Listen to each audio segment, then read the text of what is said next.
So welcome back. On the cyber side, someone out here got hacked without clicking a single thing, not a link or an attachment. Then CISA, the agency that's supposed to secure the whole federal government, allegedly left their own password sitting on the internet. We're also talking about 1.8 million New Yorkers who had their medical records and their fingerprints stolen. A hotel app exposed over 1 million passport scans with zero password protection. Law enforcement just took down a VPN that the entire cybercrime underground was using. 2 American tech executives just pleaded guilty to building the infrastructures that let scammers drain elderly people's bank accounts. The Harry Potter HBO series just dropped its full cast and premiere date. The Michael biopic also just crossed the $715 million mark, and the sequel is already confirmed. And last but not least, what do I think again about the DJI Pocket 3? So let's get ready for the show.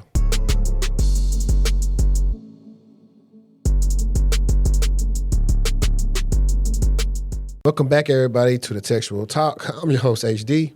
And we got Cybershortieee in the house. Hey, y'all. Y'all hadn't seen us in a while, but first thing foremost, if y'all are here right now, thumbs up, hit like, bell icon, make sure you hit all on everything. And if you want to be really notified, join the Patreon for as low as $2 a month or $24 a year. Really helps us out. And in the highest tier, if you join that, you actually get a free consult with me after a month of being on the Patreon, or we'll rope Cybershortieee in after we get some more people in there. Now, what you been up to? I've been outside. You know how I do. No, honestly, for real, I have been doing all things to prepare for my book signing, which is next month. So, you know how it is when you are preparing for an event and also preparing to kind of release who is Cybershortieee to the public. So it's been a lot of fun, lots of meetings and conversations and driving all across the DFW, you know, all that good stuff. What about you?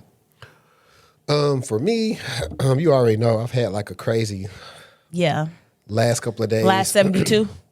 The weather was bad. It really wasn't even bad. And I was flying out of Connecticut. And that took a minute to I'm talking about, they boarded us on the plane at 6:20 Eastern. We didn't leave from the airport till 8 something Eastern. By the time, because my flight was supposed to leave at 10, I think 10:40 Eastern time.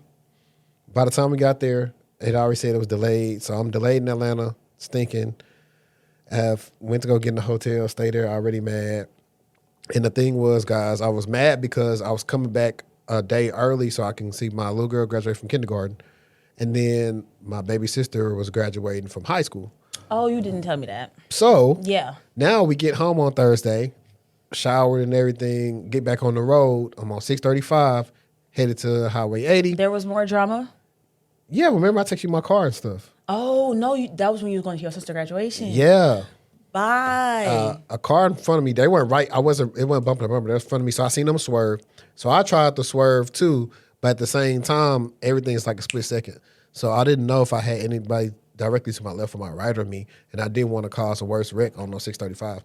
So I swerved, and I thought I swerved enough, but I didn't. Whatever it was, like a black thing. It was something in the road. It wasn't super big. I think it flew off somebody's car or something. Mm-hmm. And it hit the right side of my car, which made it shatter my radiator. And what? You did not say that. Yeah, because at first when I sent you, I thought it was just my tire. I thought it was just a tire. So I had to wait a long time. However long to get there just for this. It's a good thing you didn't try to put a spare on and drive it here because you had already leaked all your fluid out. So I had to get a rental, and I didn't go to my sister's graduation either. Oh my goodness. I was like, bro, this is one of the weeks. And it was funny as Giselle was like, something they tell you shouldn't have tried to go since nothing was going right for you. I was like, yeah, but at the same time, it's hard to tell your sister, hey, I had a bad day. I don't want to come. Yeah, facts. I've heard one graduation, Right. So all in all, I was like, I think I was pissed off that I found out that my grandma fell up the escalator at the graduation. She okay, but I'm just like, it was just too much going on. That's a lot. That's enough. For already the day you was having was enough, and you add that on top, that's more than enough. Facts, guys. All right, guys, let me show y'all some of the stuff I've been working on over here real quick. let's see. There we go. So we got some of today's topics right here. I do not know what the first one that we are going to get into is, but while we are waiting to kind of get together, I think also I want to briefly talk about one of the videos I made on social media was about job search etiquette. Mm-hmm. And, well, not job search etiquette. It was more so on how recruiters are, like, fake recruiters are posing as real recruiters and trying to get people to pay for resumes on Fiverr. Yeah. You know the video I had where, like, a client, well, really he wasn't a client. I'm getting aggravated. Yeah, he wasn't a client yet. We had a consultation call, and he was like, yeah, this recruiter reached out to me from Intuit. I say, send me the job rec. Now, I didn't pay no mind because I've talked to recruiters from Intuit in the past where, like, because Intuit owned Credit Karma too, and they was paying the bag. So he sent me, like, something for, like, a senior help desk that was paying, like, 6 figures. So I didn't think nothing of it. And at this time, they're not my active client. Normally, when you're my active client, I say, send me a link so I can go check and everything else. So all he had was, like, a job description in a Word doc. And I ended up doing his resume that week before. So the next week, I was checking up with him the whole time. Yo, what's the update? What's the update? I ain't got no update. So finally, he sent me back what the recruiter said. And I was like, that's odd. I was like, why does the recruiter keep on telling you about ATS when they reached out to you? I was like, you don't have to worry about beating ATS once you're already talking to the recruiter. And he was like, man, I don't know either. So needless to say, I kind of do some more digging. I said, send me the email they sent it to you from. Send me this recruiter's name and all this stuff. So they was posing as a real recruiter. But the biggest thing was that I don't think he paid attention to the domain or where they sent it from. It was, I can actually look for it, but it was like it had some into it at Gmail. I said, oh, that was the red flag. At Gmail. The ATS was a red flag when I know I just did your resume. I've never had a recruiter ever say something about ATS after I did a resume for them and sent it to somebody. And I was like, it just sucked because, they prey on a lot of people. And if you don't know, if you don't have nobody in your corner that can spot some BS like that, you put yourself in an unfortunate. Your hopes are up. You're happy. You might be having conversations with your spouse, with your family about this might be looking up for me. Yeah, and then so he was upset, but at least he didn't give him no money to get like some BS Fiverr resume because you already had a resume made. But also the other thing I did is like I tell people all the time is go to the career site, see if the rec is there. I didn't find a rec there. Yep. I also looked at their recruiter. Their recruiter didn't post much on LinkedIn, and she didn't recruit for those type of roles either, based on their about. So there's a lot of different stuff that people can take away from that with all these job search scams, and just to be careful. Just don't fall for those jobs on Indeed you apply to where they give you this little fake assessment and say, yeah, we offer you the job. We're going to send you this check to get the stuff sent to your house and all the other stuff. Like the scams that's been going on for the longest. So I'll definitely say don't fall for those as well. And then later on in this conversation, I'm probably going to give you a couple quick facts for legitimate interviews, what you can do to at least knock your screening out the park and at least get your second interview. Free gems, Jim Jopper. Anything else to add? I just think you just have to be careful and be mindful and open to where you're applying for roles. Like if your job applying strategy is only to, I'm only going to apply for jobs on LinkedIn, or I'm only going to apply for jobs on Indeed, that might not be a good. The best thing for you to do. Yeah. There's a ton of other tools and sites that are available to you outside of LinkedIn and Indeed. For sure. Okay, so let's talk about clicking on things as it pertains to spyware. So the era of don't click suspicious links is officially outdated. We have spyware groups like NSO. We have Intellexa and Paragon Solutions who are now actually deploying zero-click attacks, which means that your phone can be fully compromised without you actually needing to tap, click or do something in order for that compromise to occur. So WhatsApp actually notified roughly about 90 users. Mostly of these users were journalists and maybe some civil members across Europe that they had been hit with Paragon's graphite spyware using this exact method. Apple followed with threat notifications to more users, 2 of whom were confirmed journalists hacked the same way. The good news is that Apple, Google, and Meta have basically built-in protection modes specifically designed to fight back against spyware. So we have Apple's lockdown mode, which will help you block risky iMessage attachments. You have link previews, unknown FaceTime calls, most web technologies, and 2G connections. If we think about 2G and 5G, we can obviously understand maybe how weak the security was back then and from a 2G perspective versus to what we're seeing today in 5G. But Apple has never detected a successful spyware attack on devices that have been running that lockdown mode. So keep that in mind. You can get that enabled under settings, going to privacy and security, and then you'll see lockdown mode. From a Google Advanced Protection Program perspective, this will help you perform Gmail scans. It is restricted to third-party access, app access, and then it's also looking at safe browsing enforcement and extra login verification. You can actually get that enabled at g.co/advanced protection.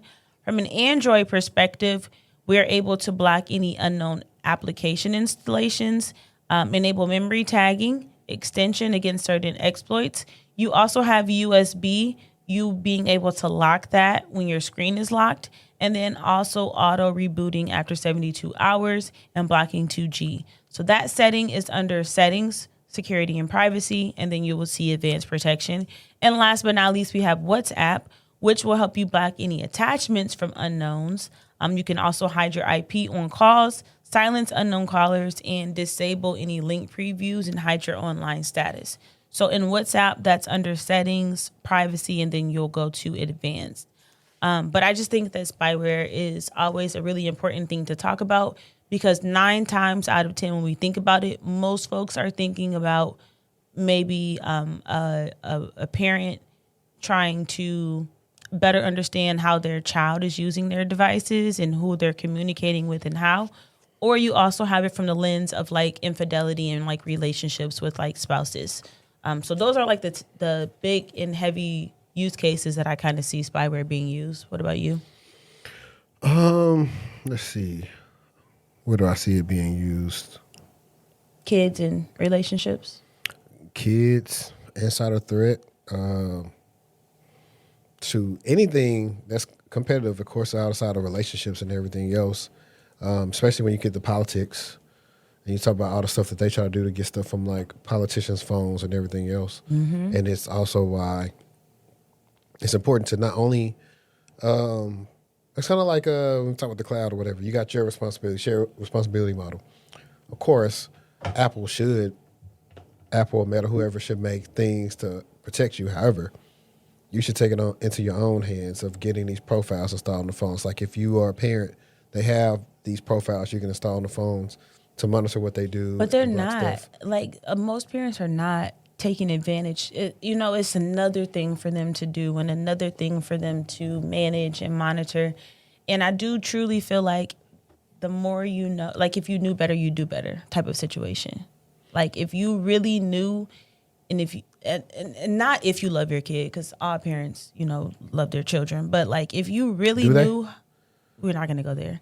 But if you really knew like how just vile and nasty this online world is, I promise you would do better with your kids. You would set up that profile and take the time to decide these are the apps you can be on during these hours and these are the apps that you cannot be on during these hours. If you're not technical, that's a lot. But it's so necessary. I don't know like any other way to put it. It's just so necessary. Yeah. Most parents aren't, but you gotta also think about this too. Things that I described, also there's a cost attached. So 1,000%. Now it would be nice. Now I'm knowing Apple, like financial. Yeah. If they do develop it for parents, it's gonna be a subscription base, and everybody don't have money for the subscription, so it's tough. But I just think that one of the major issues is People rush out and just get their kids technology. They do because they're busy. I need you to be quiet. I need you to sit down. I need you to listen. You know what I mean? And it's an easy way to bargain with your child. It is, I know it is. I don't have kids, but if you don't let your kid watch, anything online, and you go to a restaurant, and the only way you can get them to be quiet is if you put something in front of them to watch something that they're interested in, they're going to be quiet and tune in because they don't never get, So I 1000% do understand it. Yeah, but like, for example, she was inquiring about a phone because her classmate had one. I'm like, no. She was inquiring. So I'm like, if you get a phone, it's gonna be a jitterbug. Literally, like the phones that they used to sell at gas station and stuff? No, what's that store? Radio Shack? No, it was a girl store.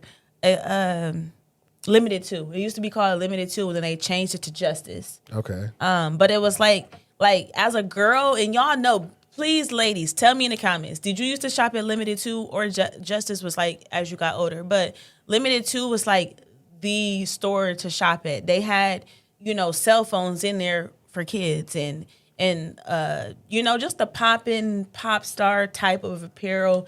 This was back in poncho days and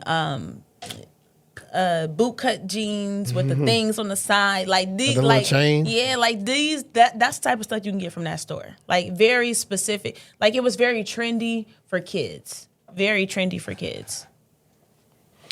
Interesting. I mean, where did you shop as a young? I wasn't middle schooler, high schooler. I wasn't a shopper.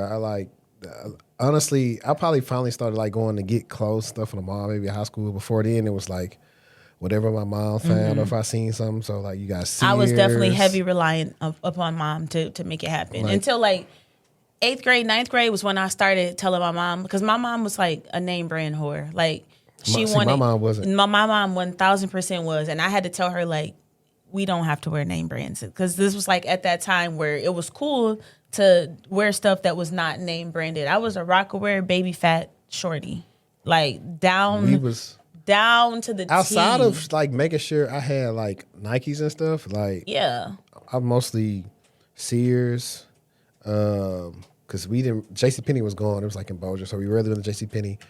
They say this thing like people who listen, they know about like Stage and Bells. I think it's called like Stage. I know about Bells. Yeah, so Stage. Then you had what else do we have? Kmart, Walmart. Yeah.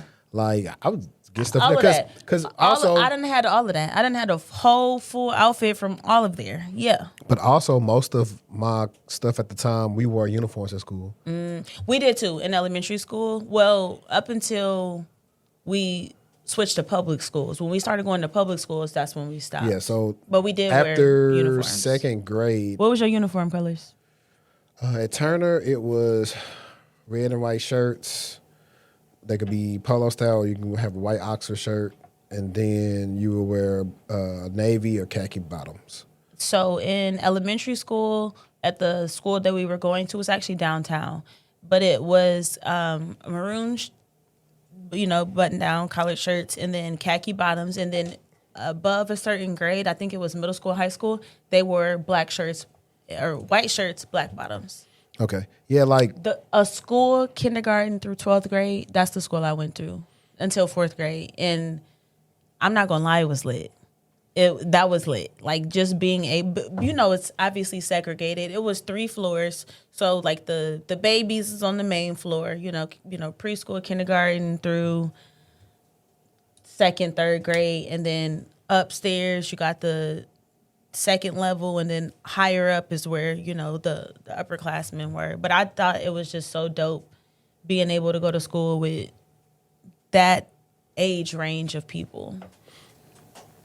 Yeah, I think for us it was let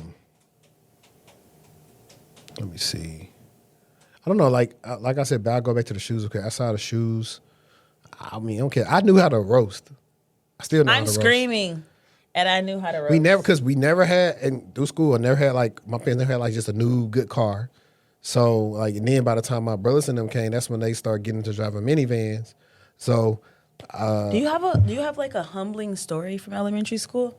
I have a story of this guy calling me ugly.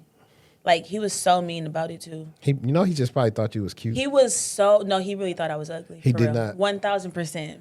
1,000%. I've been a little boy between saying somebody ugly or hitting somebody and running. He was like I thought he was just like so cute, you know, in elementary school, and he was actually my best friend's cousin, and he was like, "No, I'm not. She's ugly." Like,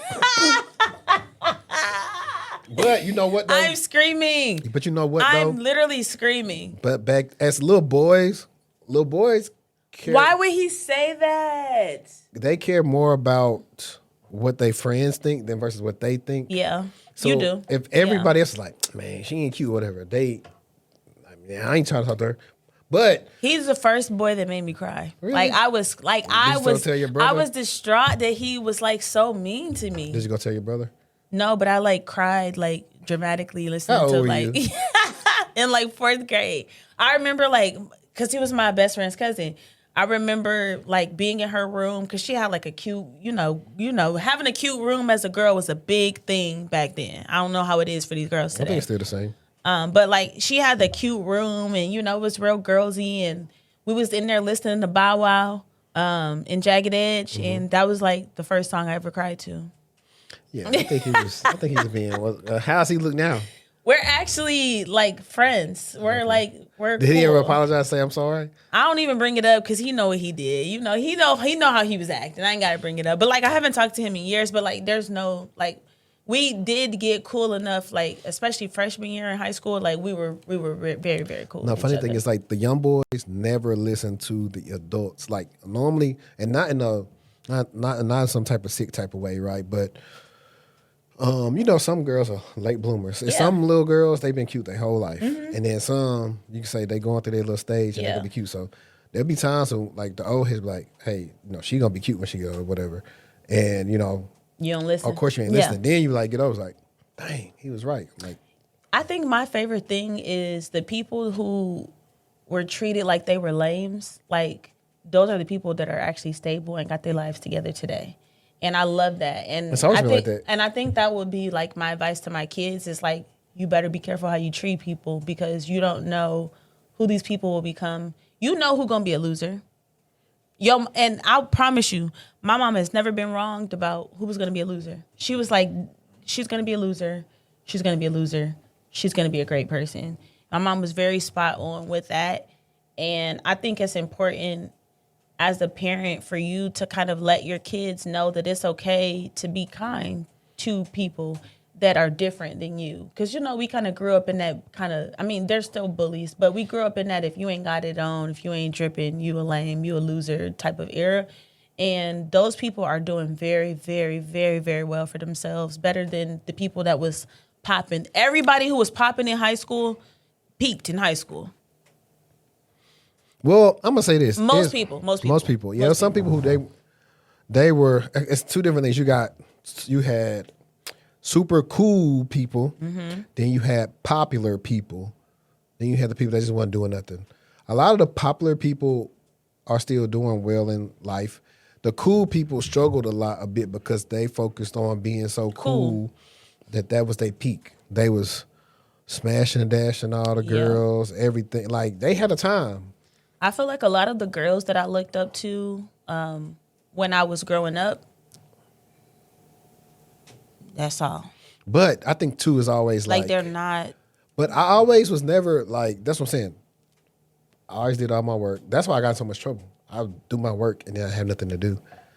But so he said, y'all. Nah, literally. I stopped getting rolled up probably about my junior year in high school. Junior is crazy. You were so far up there. If I was able to go back, I don't know if they. But was your high school cool though? Yeah. Like you was like what they was not you, but like was they cool to where you wouldn't really get like? No, I was getting in trouble. No, see, my high school was cool. Like senior year, junior year, I took basically all the core classes. But the stuff I got in trouble for, I deserved to get in trouble for. It wasn't it wasn't something I should not get in trouble for. No, see, I wasn't trying to get in trouble. I wasn't either. But they were like super chill though. Like I had a marketing class and I remember calling my mom on the phone in class and was like, did my package, did my acceptance letter come? And my mom opened up my first acceptance letter and was like, girl, you got accepted. I remember that. And I was in school when I found out. And obviously I was able to share it with everybody at school in that moment. But that was in class. Interesting. Like for me, I did a lot of stuff. That'd be like some Patreon worthy stuff where I tell everybody like, don't so do this. I wasn't like bad, but I was like mischievous. But then I grew out of it. I finally grew out of just like getting in trouble. Yeah, because I mean, you do get burnt out one day. Like you. Then when he burnt out, I think I just grew out of like I had to grow out of not always having the last word or arguing back and forth. Like I didn't because you was a last worder for sure. What? I wasn't gonna let you win. You don't. I wasn't gonna let you win in sending me. Because you know what, a lot of adults had a habit of not treating teenagers with respect. That part. So they felt like that they could say anything to you. Because it was like, I don't care about how a kid feels, but you should care about how a kid feels to an extent, you know? So that's why a lot of them teachers used to get embarrassed by the quick-witted black kids because, like, that's not what we doing. My parents don't talk to me like that. And you know how quick-witted you got to be. You got older cousins and you know what I mean? Yeah. People that you can clap back to. That was the whole thing when it came to roasting. I never was a roaster. Really? Nah, not for real. Do I look like a roaster? I look like a nice, wholesome, you kind never know. person. You never know. That's why I was just wholesome and kind. That's why I proceed with caution. With everybody. Proceed with caution is so funny. Let me see. What do you have me on right here? CISA admin leaked AWS GovCloud keys on GitHub. Let's see. So here's what happened actually, step by step. A contractor working for CISA uploaded a spreadsheet to a public GitHub repository. That spreadsheet contained plain text passwords, AWS GovCloud access tokens, and other sensitive cloud credentials. Public means anyone on the internet could view and download the files, no login, no authentication, no nothing. GitGuardian researcher, I don't know how to say his dude's name, Ghulam Valadan, found the exposed credentials and tested them. They were valid and active. Valadan tried to report it directly to the contractor who maintained the GitHub environment, no response. Valadan then went to Brian Krebs, who published the story.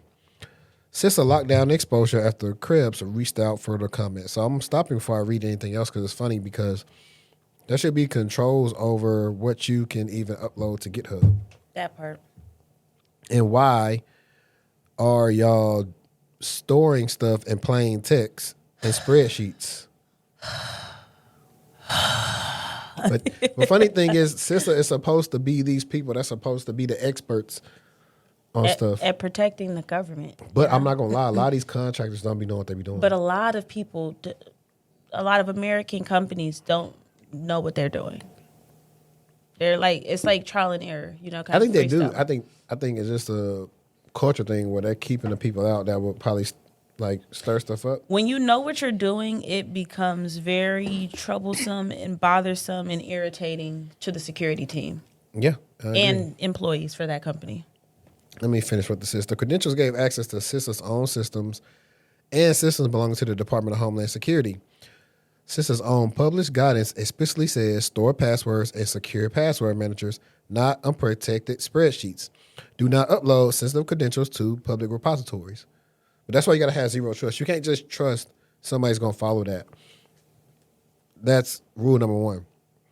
Context that make this work. CISA has been without a permanent director since January 20th, 2025, when Jen Easterly stepped down.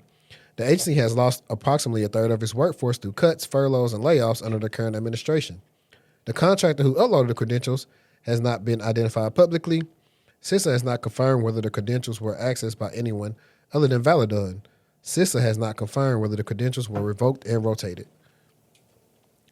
The agency responsible for telling every government department and critical infrastructure operator how to secure their credentials left its own credentials in a spreadsheet on a public GitHub repo and didn't respond when a researcher tried to tell them.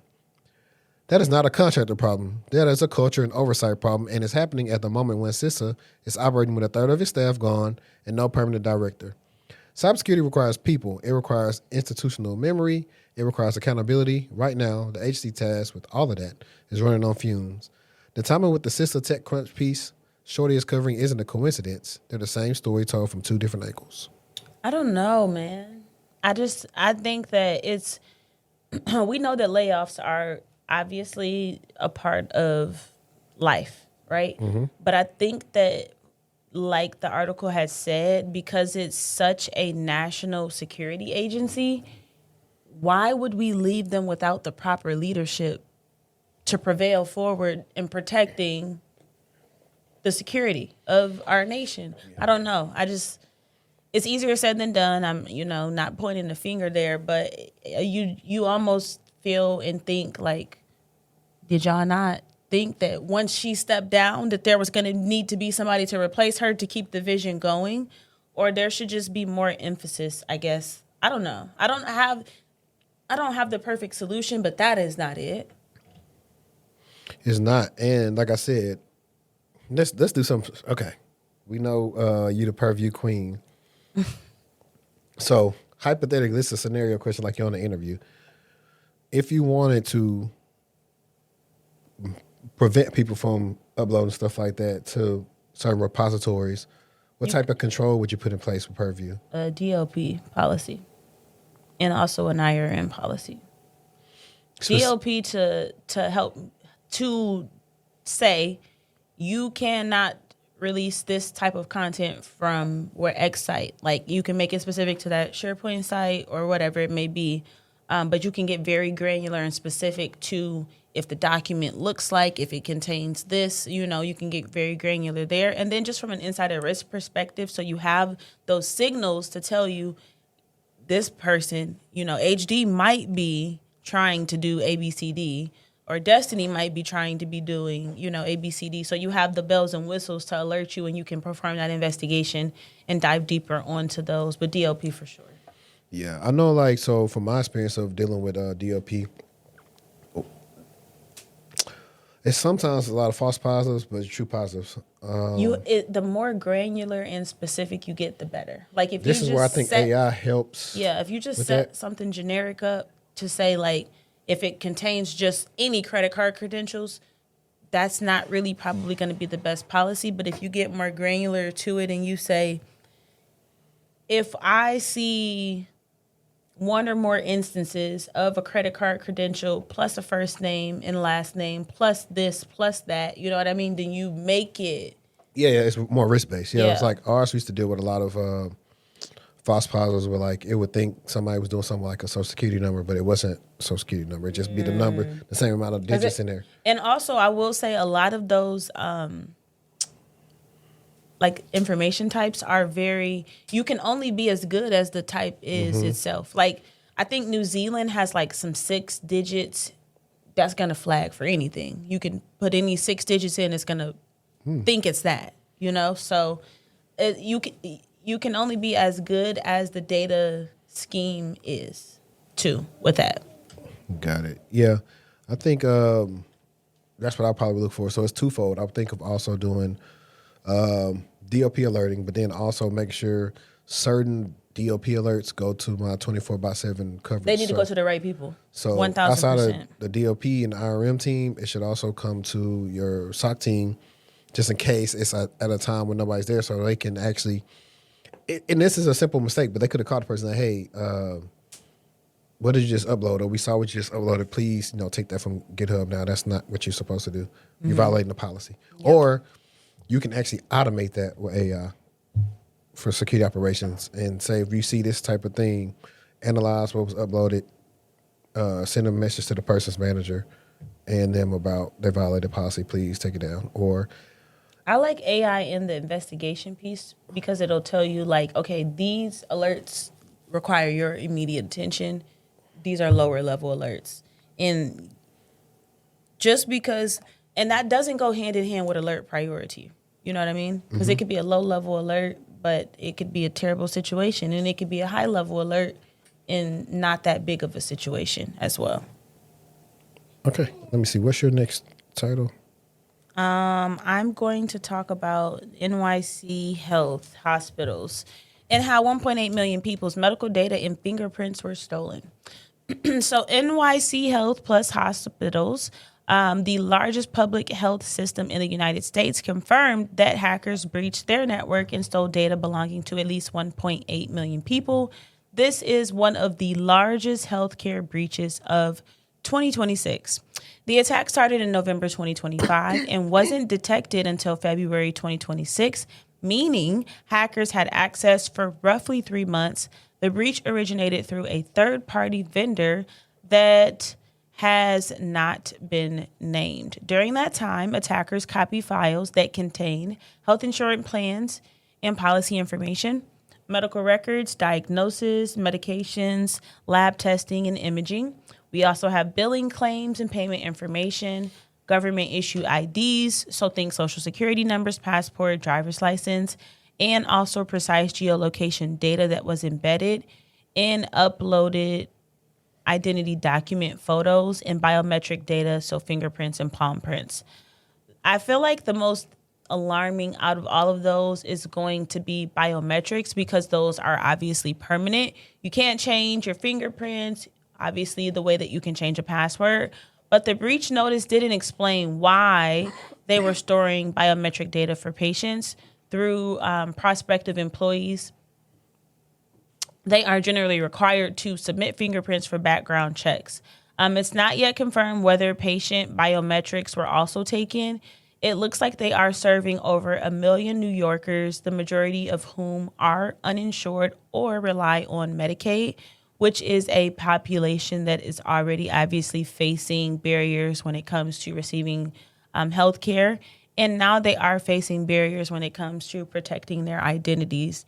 And I kind of see that going forward as we start to shift. If we think about healthcare already, we've talked in time, healthcare is one of the most attacked sectors in cybersecurity. But because that data is just worth so much on the dark web. But I think that what we will see going forward is that classism, like the class that America and the world will rank you as lower class, middle class, upper class. Is that right? Lower, middle.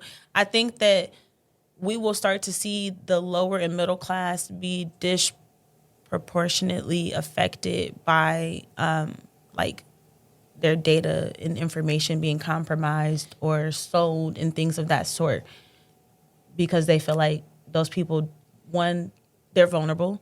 Two, they don't have the resources 9 times out of 10 to protect themselves. And then when they do and they are violated, they don't really know what to do once that happens. And so it festers, right? If I'm someone of that class stature and I'm compromised and I already don't see value in, my social security number as it is, that compromise doesn't mean anything to me. You know what I mean? Versus somebody who's maybe had to work hard to bring their social security number up to said level, they're going to see that as an attack differently and handle themselves and take the steps to try to protect themselves as much as they can in that situation. I don't know. Yeah, honestly, I didn't stop caring at this point. I mean, and I'm with you. I'm with you there. Like, I have Meta glasses and I have an Oura ring, and a lot of people be like, "Oh, you work in tech, you work in cyber, but you have all of these." Like, I'm just like anybody else. That's your risk acceptance. Exactly, and I mean, they already changed healthcare. I already got a bunch of my data against my will. You know what I mean? So it's like, does the risk outweigh the benefit for you? Is kind of where I'm at with it. Yeah. It's gonna be exposed. You're gonna be exposed. You've already been exposed. If you think you haven't, then maybe you have good hygiene online. But 9 times out of 10, you have already been exposed, and your information is already on the dark web. For you. Was that dark and heavy? I think it was good. Now let me see this. So let's switch gears real quick and look at listen to some Reddits. Reddits? I love Reddit. Shout out to the Serving Scandalous podcast. They actually, I think the lawyer, she's based out here, but she's from New Orleans. Because I heard her talking, and I was like, "Oh, I've been following y'all for a bit, and I'm from the top of the boot." They be covering some crazy stuff. Like when I tell you the Reddit she be finding on there, like be some. I've been seeing a lot of like healthcare Reddits, like posts, like doctors. Now you got the hiccups. That was a lot. I'm finna hold my breath. Okay, so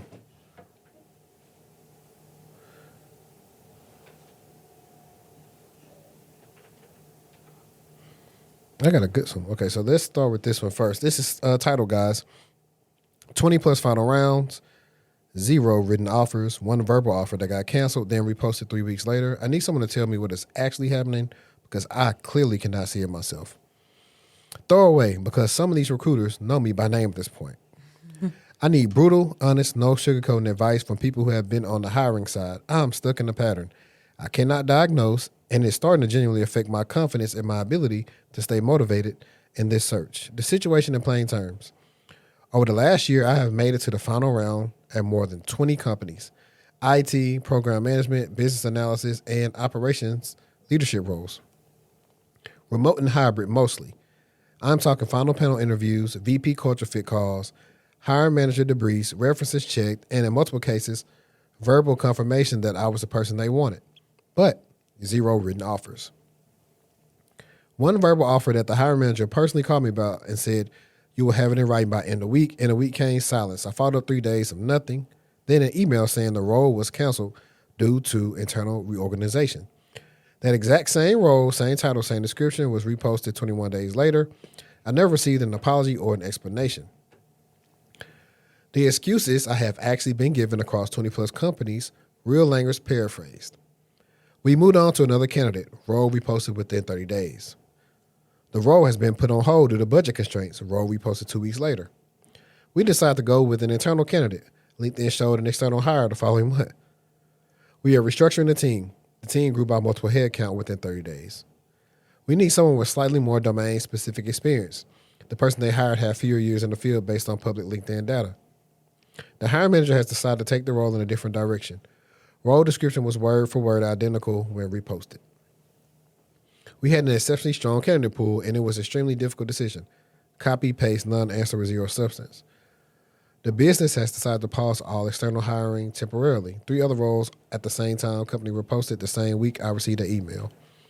We felt your background was a strong fit, but ultimately went with someone whose experience more closely aligned with the current needs.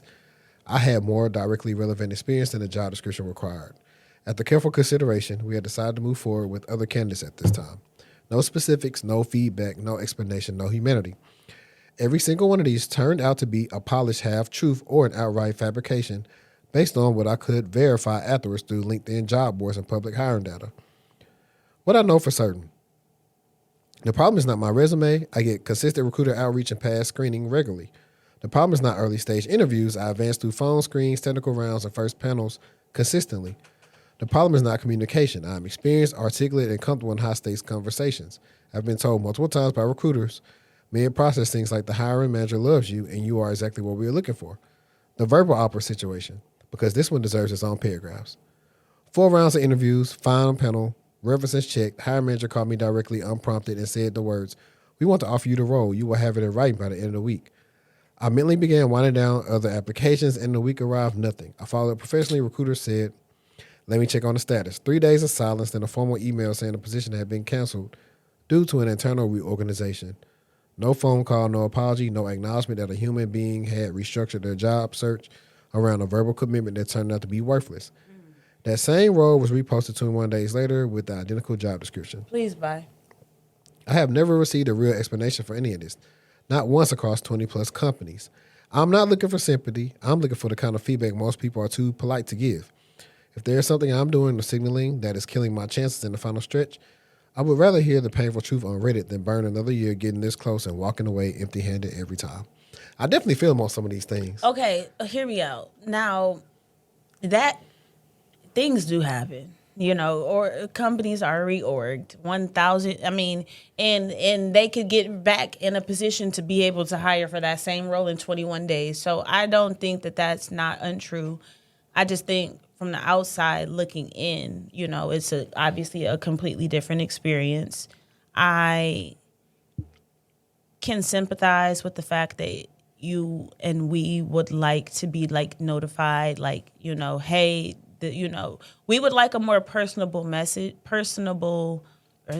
response, but that's a lot to do and ask of a lot of different candidates.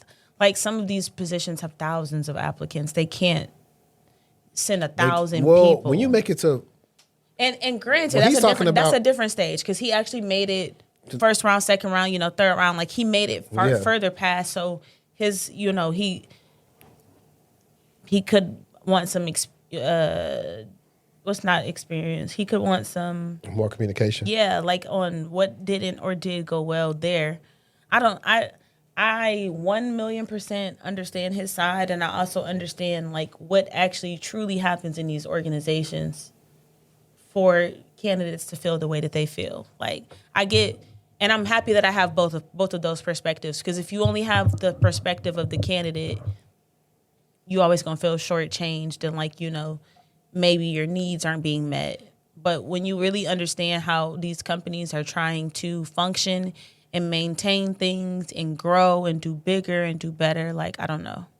Yeah, I mean, so I've been there. I've had it to where I went down the Afrotech thing. I had a whole offer. Technically, it was verbal, just for it to get pulled because they was unsure about the company the next year. But they was true to their word. They said, when we reopen it, we're going to reach out. And they did. Mm-hmm. But by that time, I already took something else. I don't want on the market anymore. I got a client right now. I talked about it some episodes back, but she's been interviewing with a company to where so much so it's pretty much candidate 1A and 1B. So they hired 1A for the first role, and they were saying where they don't have the experience, you do have the experience, so we want to create another rec for you. And I was talking with her the other day because she was saying, I saw that the rec was back out, and she was like, should I apply this again, or what should I do with the recruiter? Because she had everything in writing where they told her pretty much like, hey, we're going to get this rec opened up. Honestly, the only person you need to interview with is the CEO because, like, you're killing it. And so now they was telling her that, like, the recruiter told her pretty much, hey, like, it's your role to lose. The only reason you're going to have to do, like, another interview is because you're going to interview, like, with a person that wasn't a part of the last process. But there's, like, other than that, the current people that's, like in the process right now, they aren't as good as you. And some of them, like, a very high level, and they've been using, like, AI in the answers. So at this point, it's, like, still yours. So I was like, that's respectful for the recruiter actually being honest, because the recruiter is actually when I push for, like, why are we making them do any more interviews again? Just let them talk to the CEO so we can hire her. And shout out to the recruiters. Yeah. So I like when people have recruiters like that fight for the talent that I already know. But no, I've seen it plenty of times. The roles canceled, rebus, they keep on reposting the same role. I was just telling you about a situation earlier about interviewing for someone a month ago. Now in the same process again, I was like, because it's just stupid. Like there's no way sometimes to, I don't know. Sometimes they be like, sometimes from the inside they are told, shut it down. We're done. Yeah. And that is the direction, and they have to move on to something else. And I think that people that work in recruiting are not as heartless as people think that they are. These people want you to get the jobs. They want to give you the offers. They want to share the information with you. But it's not like they're a free agent and they can just do what they want. They still have to follow the direction and the guidance that they are receiving from the company and how the company is structured and what does success look like for the company. Success might look like we're not hiring from this role no more right now for 30 days, 60 days, 90 days. You know what I mean? Mm-hmm. So I just always want folks to also think about the other person on the inside and not just themselves in those situations.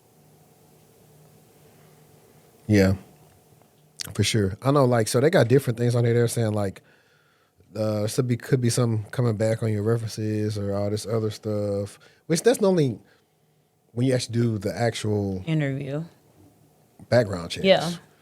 That's when they find out if you said you worked there, did you actually work there? Yeah. Yeah, it's just a lot of different opinions on here. It's really hard to know what their issue is without actually listening to any of their interviews and seeing what they're saying. But it does suck, especially I should have told you bring them things. I should have. I'm gonna say you too. But it does suck that you need a lozenge. Oh my goodness. You need some water. I'm good. My go? Let me see. I got one more.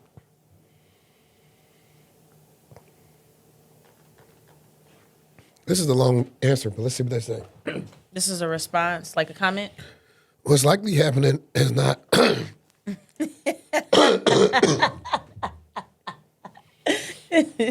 What's likely happening is not one single catastrophic flaw.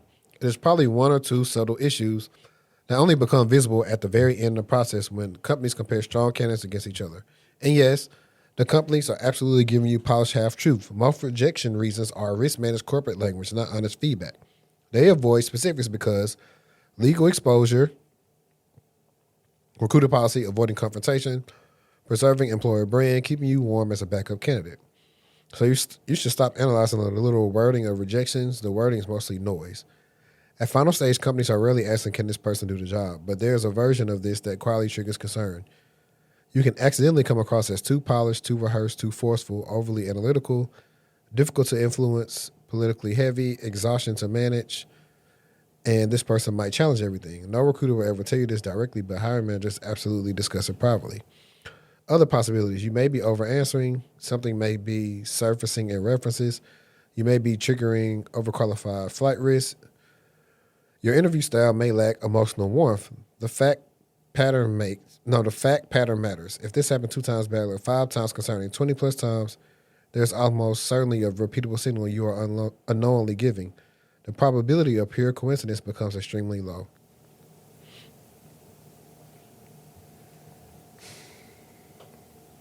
I don't know. I'm sad for the folks. Right. But I also I don't know. It's a double-edged sword. The more you know, the more you understand. But it doesn't give excuses to. I don't want to say that and give excuses to people who have truly had a poor experience with a recruiter. I'm not talking about that type of situation at all. I'm recruiters that just literally ghost you and ghost you because they're not doing good at their job. They're not following the stages and steps that they're supposed to follow.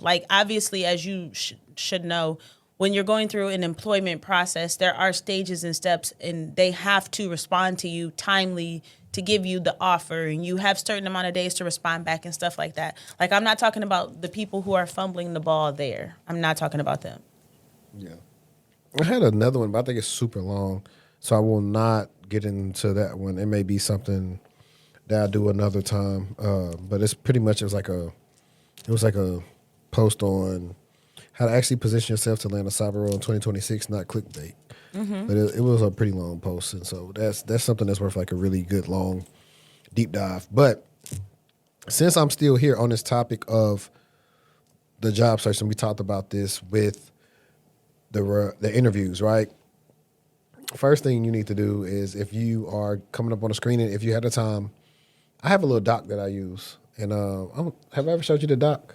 I think you did. I have one that I would typically keep too. That gives you who is the company, what's their mission, yeah. what's their So values. it's about because you, it's a simple thing you can press them you by need to know. Oh, I think you guys especially if it's not a virtual call and you on the phone. Shoot, whip out your notes. Mm-hmm. Whip them out on that virtual call too. Just be player about it. So get the about me, use the job description, use AI to kind of help you out with the job description, just figuring out potential questions they could possibly ask you, but also find any company news, right? You want to seem informed, you are actually interested, similar to you on a date. Oh yeah, I was seeing on your Instagram. I'm screaming. You love to get matcha. Is it maca or matcha? Matcha. I see that you like matcha, whatever. But the fact that you probably seen a couple of pictures down that they like matcha or whatever. It's okay. Easy They've been kind of conversation. going through my stuff and they kind of been paying attention. So pay attention to that. Rehearse your elevator pitch. 1,000,000%. Rehearse it with your friends, your fam. You have to rehearse it with people that you talk to often, so that so that you're not tripped up. Now people. I think my best friends know what my elevator pitch sound like. Not even you. They need somebody that's not worried about being a friend. That's gonna be mean to them. To give them, I guess, like constructive feedback on it. Well, I'm just saying, like, you should be able to have that conversation with the people that make you feel more comfortable. I agree, but to prepare you to talk to somebody you don't know, You it should should just talk be a to person you people, don't know. So a lot of times, because like I said, plenty of times I've gotten people, we practice Maybe the we should elevator do pitch. that. Maybe that should be, a little touch we add to our event. This is 15-minute elevator pitch That hour. or we do one Yeah. on one This of the is- live streams where we're like, hey, if you're struggling with screenings with your and elevator get past pitch, screenings, come on here. this is your live stream to join. I love that. Let's add that. Let's add that in That'd there. definitely be something. Markeisha probably definitely be interested in that. Definitely. But work on that because it's not your time to talk about. I'm from Wilmington. I'm born and raised. I'm born and raised in Michigan. Yeah, it's you. And It's all the other stuff. It's really about the but job. to be fair, they do ask you, tell me about yourself, and the first thing you think is to yourself is, oh my gosh, I was born. You think that's not what they mean. Yeah. No, that's not what they mean. Keep it short. Focus on. Like I like to do a greeting before I just start yapping about myself. I actually like to do a joke. I'd be like, I'm born and raised, and then I'll start laughing to make it a little joke. And then I would be like, no, I know that's not what you want to hear. Or you can tell a dad joke. But I'll try that because at least you'll be remembered. Yeah, exactly. But mostly I like to say hey, thank you for taking the time out your busy schedule to meet with me. Even if I don't care, it's just what's the thing called? Pleasantry. There we go. But it's another word too I'm thinking about. You can do that and then from there, you can just overlevel like how much experience you got, what you've been doing currently, your current day-to-day, tech stack that you use while you apply to the job. Boom. And then another way, while we talk about that, they never say, oh, what got you in the market? You can go and dice that a couple of ways. You can say... You can definitely dice pineapples that. You can say, I wasn't particularly looking, but when I came across this job description, it caught my interest. It aligns with the stuff I want to do in the future, and as well as it connects with like a purpose of mine. So like a lot of times... When it comes to recruiting to me for healthcare jobs, I always mention the Regent Stryker, Change Healthcare. Wow, that Stryker situation was insane. Like any recent thing I mention and talk about how I want to help protect not only the company, but the people who depend on this stuff for their well-being. And recruiters normally report that back to that and it will line up like a lot of goals, a mission statement. So that's the same way. So that's why it's beneficial for you to research the company and figure out what they do for that very reason. And then going from there, while you're researching what they do, you can also, what's the next part I want to say? Because my daughter threw me off over there laughing. The purpose of the screening is to try to prepare you for the next interview. So have some good questions down, simple questions. Hey, why is this role open? Why is it important? What's the hiring process like? How fast they looking to start somebody? What is the hiring manager specifically looking for to hire in this role? What has been the problem with the people you tried to hire in the past? Ask all these questions because then you can go work on everything that they said they have issues with so you can shine. So those are a little bit of nuggets, if you made it this far, that you can take with you into your next screening interview. And if you are still rocking with us right now, make sure you hit the like button. Like. So okay. I guess we'll put it back on you. So I have a article, a hotel check-in app left 1 million passports open on the internet. A Japanese hotel tech startup called Requia makes a check-in system called Tabik, used across multiple hotels in Japan. It uses facial recognition and ID scanning to check guests in. Excuse me. You said passports, right? Or passwords? Yes, passports. Passports were open. So obviously this sounds like it could be a great concept, but the way that they executed it was absolutely not that. So they accidentally set their Amazon Cloud storage bucket to public, which means anyone who knew the bucket name, which was literally Tabik, could open a web browser and view the contents. No login, no password, nothing of that sort was required. And inside of that actual bucket was over 1 million passport scans, driver's license photos, selfie verification images, and ID documents from hotel guests around the world going back to 2020. Independent researcher Sen, I don't know your first name, discovered the exposure and alerted TechCrunch, who notified Requia and Japan's cybersecurity team, JP CERT. The bucket was secure after TechCrunch reached out. The data was also indexed by Gray Hat Warfare, a searchable database that crawls publicly accessible cloud storage, meaning it wasn't just visible, it was also searchable. Amazon's cloud storage is private by default, and Amazon added multiple warning prompts years ago before data can be made public.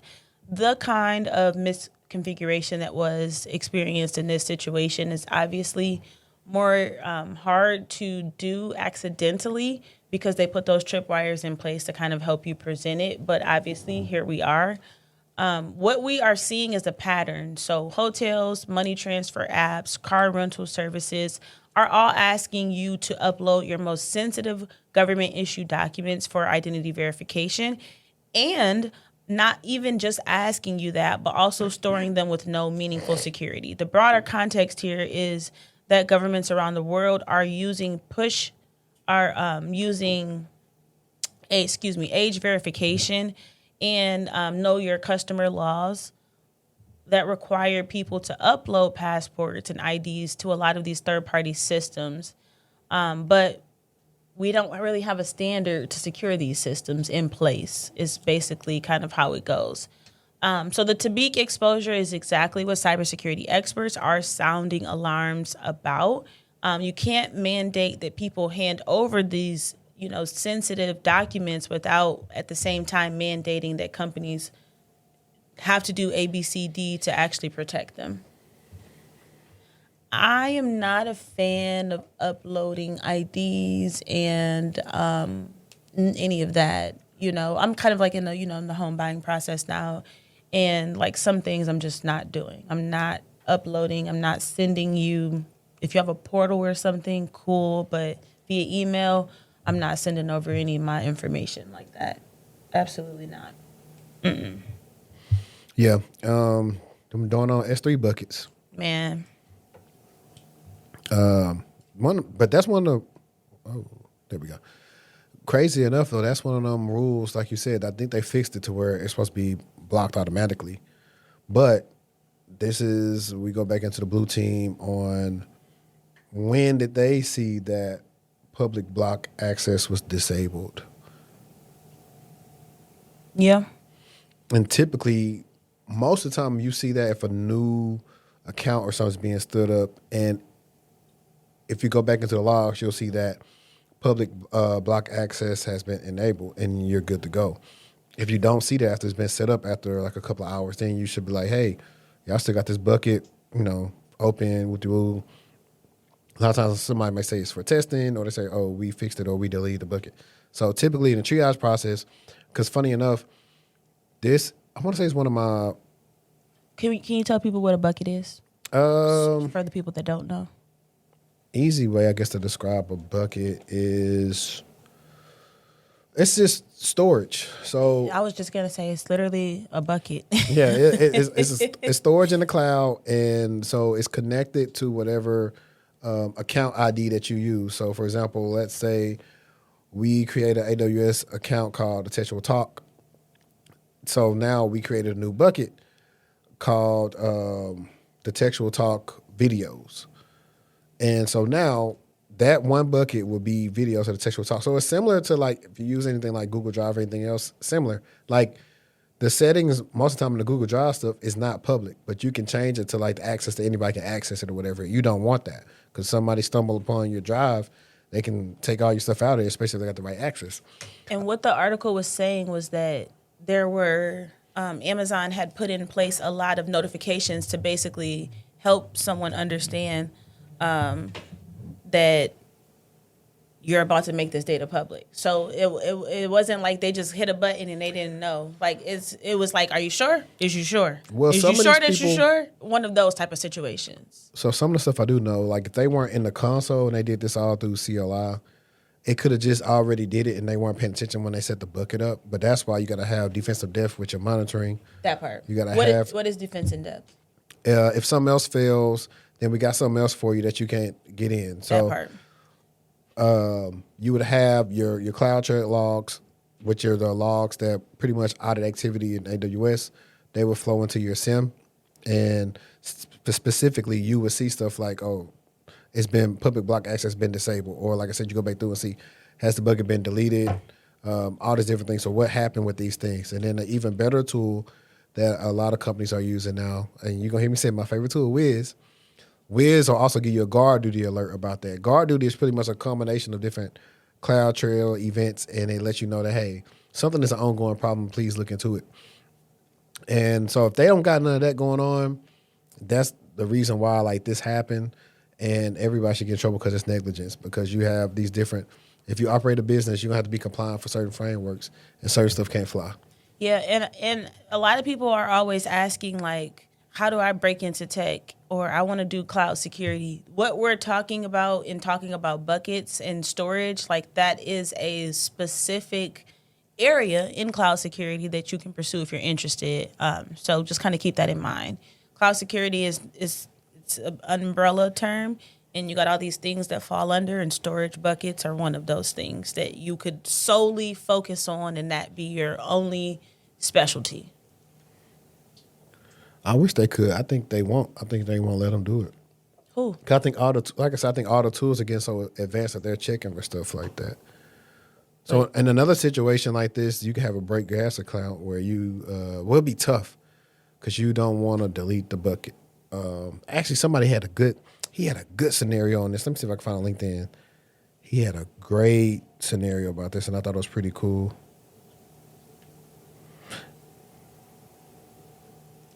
I'm not gonna lie. I'm thinking about that artichoke. I know. I can't wait. Do you do a lot with buckets? So for me, that's more in the Azure space, and Isn't it blobs? Isn't it like a blob on? Yeah, like Azure Blob, or even Here you go. Look, I got a perfect scenario. So this is the scenario.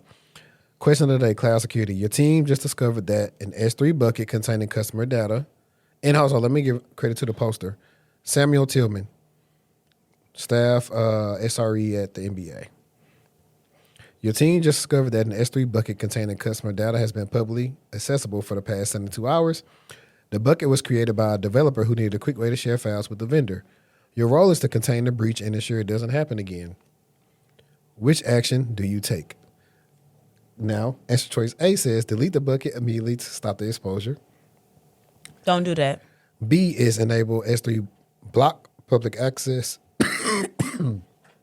at the account level and rotate all IAM credentials associated with that bucket. C, make the bucket private, preserve the access logs, and begin your incident response process. Or D, notify the vendor that the file sharing method needs to change and move on. C, obviously, that's the best answer. Yeah. And you could choose another answer, but you got to choose the best answer. Yeah. I could see people choosing B if C wasn't there. Yeah. The fact that you preserve the access logs is the reason why C is the best part. Mm-hmm.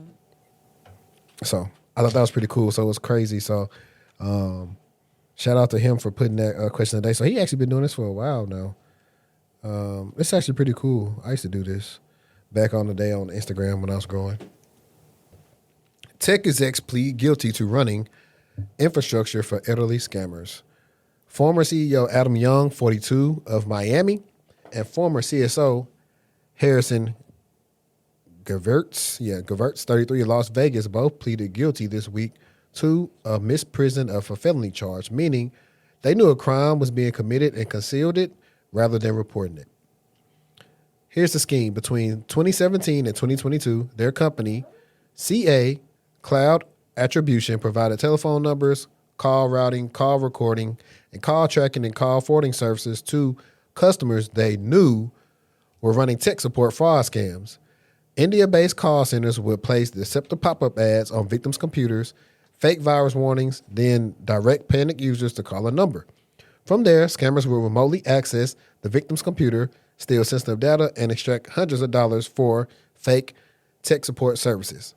Young and Gevertz weren't passive bystanders. Court documents show they advised scammer clients on how to suppress fraud victim complaints, help clients avoid account termination by telephone providers, facilitated buying and selling of fraudulent call center infrastructure, continue providing services despite repeated complaints and law enforcement inquiries. Now, I'm going to stop it right there because if any of y'all have been following us, y'all know a couple years ago we talked about the movie The Beekeeper. Mm-hmm. This is literally what happened in The Beekeeper. The Beekeeper was so good. And then if you're on YouTube, you can watch Scammer Payback, or the other dudes like Kit Boga or whatever his name is. All they do is find them fake Indian call centers and expose them. BS them, let them remote into their own remote server and get on and put like viruses and stuff on that thing and try to crash the whole operation down. So that's all they do if you want to learn more about that. But the FBI's Boston division called their conduct downright despicable and noted that tech support scams cost Americans $2.1 billion last year. The investigation began in 2020 and also led to the conviction of 5 India-based telemarketing fraudsters. Sentencing is scheduled for June 16, 2026, with the maximum of 3 years in federal prison and up to $250,000 in fines. This one matters for a reason. Beyond the crime itself, these were C-suite executives at a legitimate-looking tech company who built the backbone that allows scammers to prey on the elderly, vulnerable people, and drain their life savings. They weren't the ones making the calls, but they knew exactly what the calls were for. That's the infrastructure layer of cybercrime that rarely gets talked about. Every scam operation needs phone numbers, routing, tracking, and somebody sold it to them. Now, 2 of those somebodies are headed to sentencing. More should follow. And not only that, we always talk about ethics. We always talk about ethics in cybersecurity and why it's important, why is it needed. And the people who are interviewing the people, they don't even have themselves.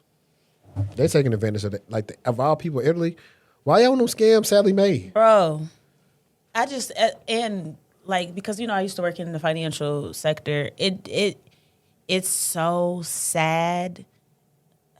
I used to work in the financial sector, and I also used to work with the more vulnerable population, like doing home health care work in college, and it's just really sad. They're easy. They're easy targets because at the point in life where they're at, no one really cares anymore, and that's why they're easy targets, because they don't have kids in their life that are educating them about this, or grandchildren, or, their peers are older and they're susceptible to the same things. But it's so evident and clear on why they're so vulnerable, because they just don't have that knowledge or community that, like, a lot of older people, kids don't come visit no more. Like, they don't, when they're at that home health care phase, sometimes the kids don't come visit. If they're a very close-knit family, the kids do come visit, and mom is on game, dad is on game, about those are like, they actually sit down and have dinner and have conversations to talk about things like that. And while we're on it, we should start a nonprofit for elderlies. We can. To do cyber awareness for them. Mm-hmm. I think it'd be fairly easy because, I know sometimes, like, I think the library and stuff, they do things like that, but a lot of the facilities have, directors, programming that come in to keep them busy, because not all of those facilities are they incapable of taking care of themselves. Some of these are just retirement communities, and they do have people come in to have conversations and kind of keep the juices flowing. Yeah. No, but I have a place we can go. Where? First. My cousin is the activity director at a place here in this area. Let it out. Say it again. My cousin is the activity director at a retirement community, and they are very able-bodied, and so that would be a great place for us to kind of pitch and have some initial conversations too. Yeah, and then right now we can just tell the elderly people, like, my grandma, she'll unplug the whole modem. No internet. I taught my grandma how to screenshot and how to forward messages. So, like, anything that she gets that she's questioning, she sends it to me, and she's like, she don't even say nothing, she just sent it to me. And I'm like, nope, that's fake, or you know what I mean? Yeah. So a couple things. Microsoft is too big of a company to say you got a virus. It's not going to pop individually. Up. It's not going to pop up on like your website or whatever, you're browsing on the web. It will come from like Defender or something, and 9 times out of 10 it's going to take care of it in the background. if you don't know what the numbers is to call whoever, you can always Google like the actual number. If you have a pop-up asking you like input bank details or go get a gift card, call your bank and ask them about whatever you see on the thing. Always call, trust but verify. Verify with whoever say that they need the info.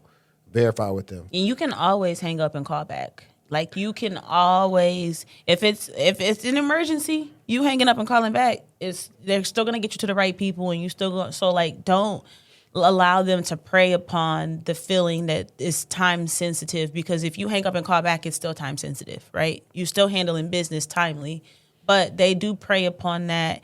And also, there's the scam where they pretend to be like somebody that you know that's in need.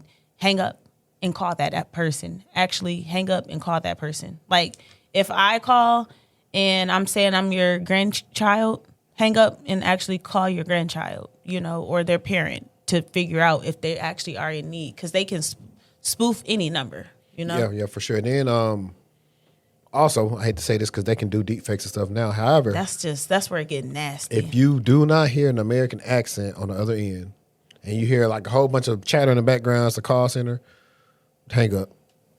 Yeah, I'm with you there. Hang up. There's no risk in you hanging up and calling back. I've had the bank call me to verify transactions, and I'm hanging up and I'm calling back just to make sure. Yeah. I'm just making sure. Yeah. What am I going to say? Let me see, because they talked about on this thing how they get them.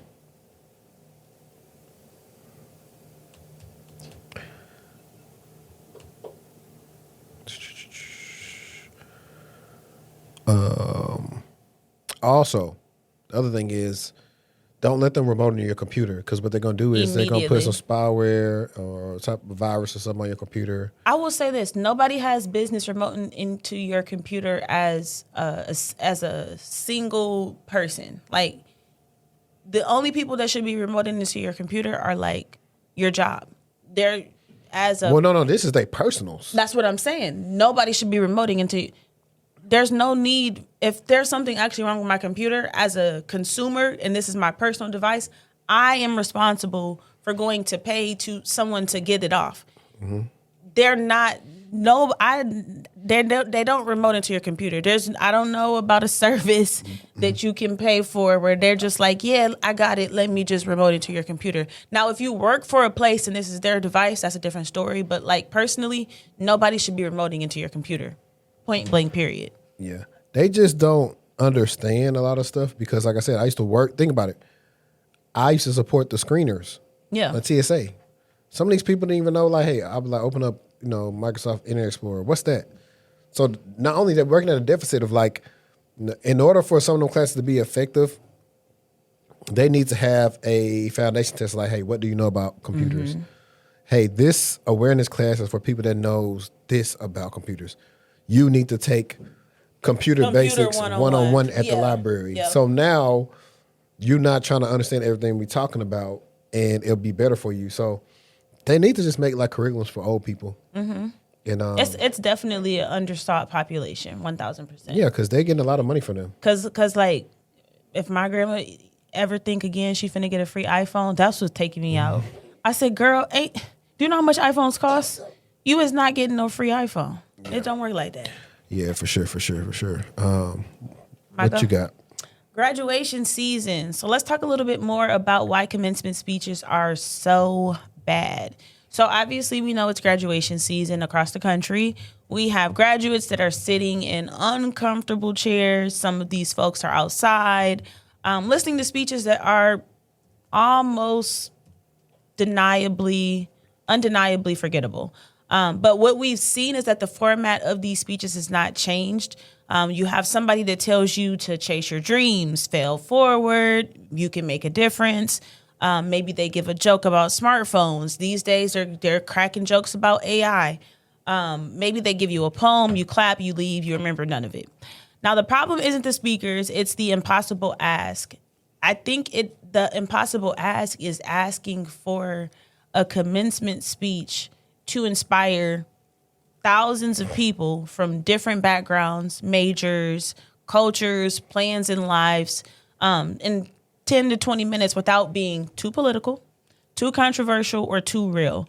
The result that we typically see is a motivational poster read out loud. The speeches people actually remember tend to do one of three things. One, they get specific instead of universal. If you think about David Foster Wallace's This Is Water at Kenyon in 2005, it's still quoted 20 years later. Or they get uncomfortable if you think about Steve Jobs' speech at Stanford, where he actually told graduates that he was about to die. Or, last but not least, they get genuinely funny without being sanitized. What we're seeing this year, there was a valedictorian whose mic got cut off when they basically went off script. And the recording of what they were actually trying to say actually blew up and went viral because it was so raw and real. And I feel like that's what the audiences actually need to hear. I was in Atlanta a couple weeks ago for my cousin's commencement speech. I won't name the school because the speech was awful. Like, it was so awful that as soon as she finished speaking, people were clapping because they were so happy that the speech was over. And I think that it's just very difficult to, like I said, give a speech for thousands of people and it kind of flows and fits for everyone.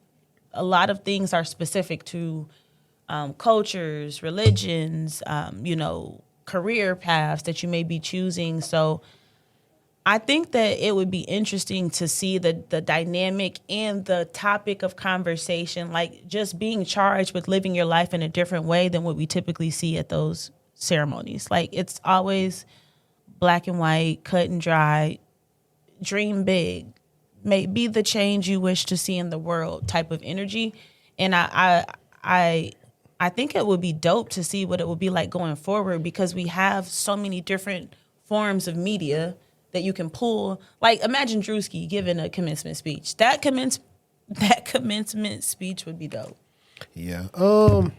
I've also been seeing how people been doing the doom and gloom stuff for some of the people because I get it, but I think you are trying to prepare people, like, because I think a lot of people go through school and feel like school played me. Oh, 1,000%. So I think a lot of speakers come in like, hey, with AI and stuff here now, y'all need to do X, Y, Z, that type of stuff. And it probably come off a certain way for some people. I saw this black lady that was talking about how most people get up here and say you should be scared, but she was basically saying, like, feel empowered and charged up to go and do and be dope. Like, I don't know. Yeah. Do you remember any of your graduation speeches? I remember my graduate speech. It was a guy from Fidelity, and he was basically like, I remember it because he was like, yeah, we hiring y'all in this class. So if you need a job, I remember that. I don't remember none of them. I don't think I was paying attention. I think I was just ready to be done. Yeah. Only graduation speech I remember is from Drumline at the end. Remember, you can fly. That's the only thing I remember. Have you been seeing like the clips on TikTok?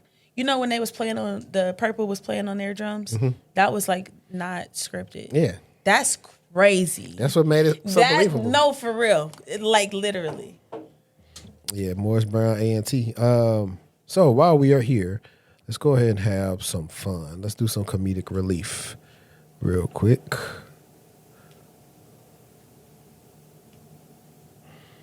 I thought this was pretty funny. I got 2 more. Okay. And they're just Harry Potter and I don't know why your thing keep on circling around, but here we go. Touch base on February one last time. It's ultimately a question of, okay, how can we streamline optimization within the irregular calendar constraints we're being forced to navigate? Right. So, so important to elevate that. So important. I think with February, it really starts with just heightened time awareness around that reduced execution bandwidth. Right. Right. If I could just piggyback off that Go real ahead. quick, without getting into the weeds, I think what we're dealing with here is a length disadvantaged time cycle. yes. Right. So, Yeah. And just to kind of stitch go that ahead. together, like functionally, I think it's a matter Right. of, okay, how do we solve for less month? Right. But it pretty much like getting on a Zoom call with people that make 10x your salary. But that was just a funny one. I thought was pretty funny. But one that was pretty interesting was, did you hear about the dude that worked at Atlassian that got laid off? Atlassian? Atlassian. No. I know y'all probably don't use it because y'all. I've heard of it, though. But Confluence, Jira, and everything. Check this out. This might actually be the most epic fumble I've ever seen a company make. Here's what happened. Last quarter, Atlassian laid off 1,600 employees, around 10% of their workforce, to free up budget for AI. One of those people was a senior engineer who worked for them for 8 years, building the systems behind all of Atlassian's products. After taking the hit, he sat down and recorded a 38-minute YouTube video walking through every system he built for them without violating the terms of his contract. He provided the full blueprint of 8 years of his work, completely for free for anyone to study. The video has over 1.5 million views so far. Atlassian is one of many companies making the dire mistake of aggressively cutting their best employees to fund AI. But instead of cutting your top engineers and operators, you know, the people who actually build your systems and know how they work, thinking you can just replace them with a ChatGPT subscription, the real move is to give those all-star employees access to the AI tools they need to 10x their capabilities and outputs. Like, imagine if Atlassian had just given this guy unlimited Claude API access and let him cook. That would have been a gigaplay that would probably have compounded their investment exponentially, but they didn't. Instead, they got a 38-minute teardown of their own system for the entire world to see. Don't be Atlassian. Don't forget that the real drivers of your company's value are the people who build and operate your systems. Use AI to empower them, not replace them. Follow me for more AI tips and tricks.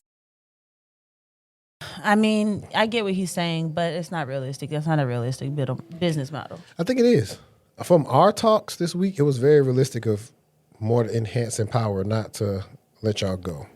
I mean, people are going to be let go. It's unrealistic for him to say, oh, just empower them and don't let them go. Well, I think I was just saying that because think about it now. That guy's going to probably go to a competitor. For 1,000% and go get hired. Yeah. And so quick. that's the whole, I think, issue is like, hey, y'all are doing this. Y'all making the most money ever, laying people off, investing all this money, and it still isn't necessarily making people so much more efficient because they're spending all that time working on this stuff and they're not getting none of their other work done. So I can see both ends of the spectrum when it comes to that. I think most of that probably would as an echo on the episode. We shall see. If so, I'll be able to fix it in the back end, but I hope not.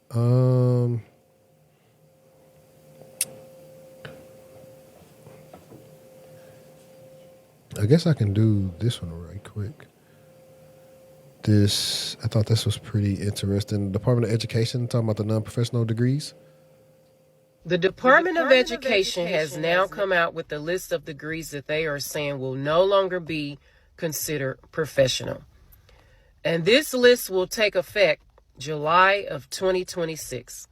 Some of the degrees that they said are no longer professional include a physical therapist, an occupational therapist, advanced nurse practitioners,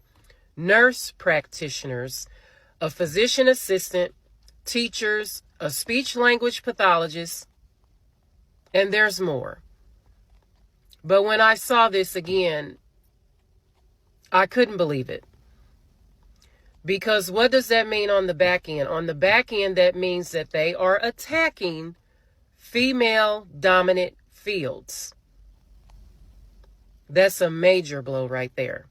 And secondly, people that are interested in those specific degrees will have a lesser chance in getting the federal funding that they need to get in those programs. And people voted for this. It's becoming to the point. Is the the funding being cut for those specific areas? I think that's the bigger impact that I personally see. Like, they're gonna do whatever they're gonna do, but like the funding being cut is what's actually going to stop people from being able to pursue those type of degrees, and I think that's lame. Period. I would say like a lot more gangster, terrible things, but I'm gonna keep it cute. Yeah, I don't know. It's interesting how they deem something to be professional, because I feel like if I have to go somewhere and get paid for it and I have to learn to do it, it's professional. Who is you? Definition Who of, is you to say it ain't professional? Let me see what the definition of what professional is actually. It's gonna be starting something. Gotta be, yeah. What's your favorite Michael Jackson song? Probably Human Nature. Engaged in a specified activity as one main paid occupation rather than a pastime. Habitually making a feature of a particular activity or attribute. Worthy of or appropriate to a professional person, competent, skillful, or assured. Relating to or belonging to a profession. These are all professional degrees. I just don't have nothing good to say, so I'm gonna be quiet. Words mean things. What did you want to tackle again? I have some entertainment and culture items for us.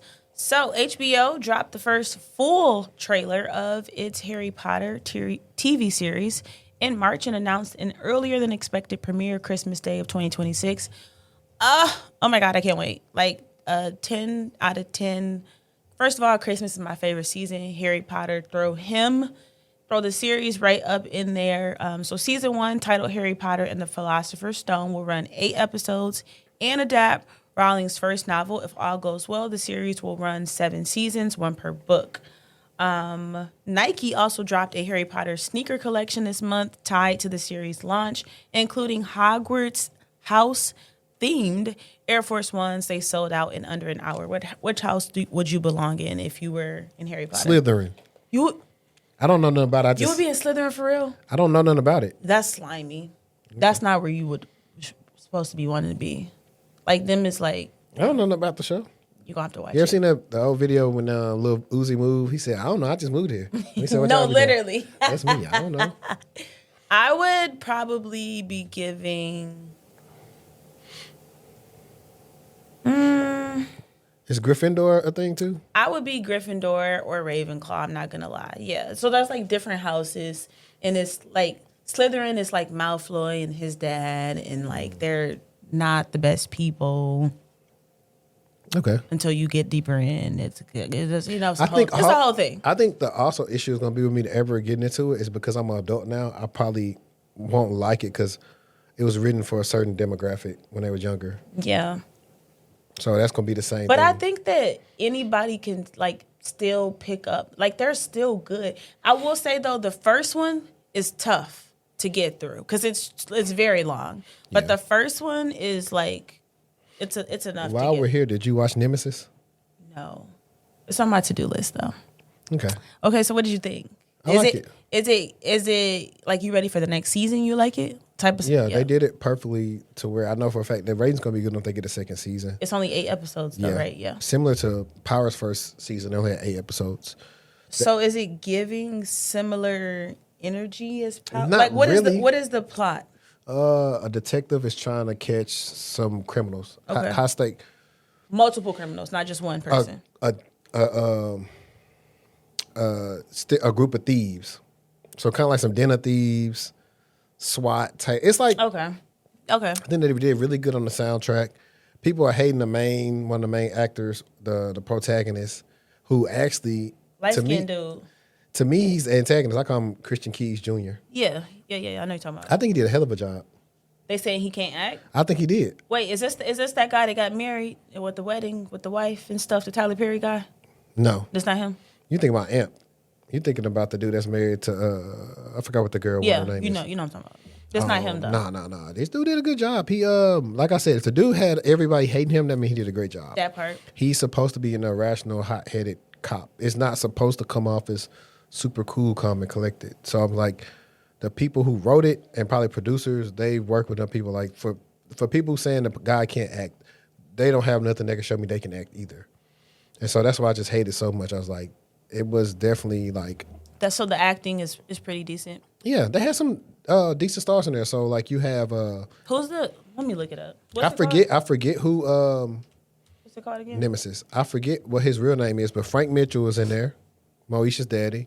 The dark skinned lady, I forgot what her name is, but she used to be on Hanging with Mr. Cooper. She's on it. The chick who played Janae in the game, she's one of the leading ladies in it. And this other chick who plays Ebony. Oh, I like him. What's his role? He's the antagonist. Okay. He's one of the main. His name is Coltrane Wilder. Daniel, I call him Daniel still. Yeah, there's a lot of new faces, a lot of people I haven't seen. Yeah, I mean, I like that. I'm gonna watch anything by the writers of my favorite. Anything, I'm going to watch it. Yeah, I think she did a good job. I could tell it was her writing. I could. I definitely like the soundtrack.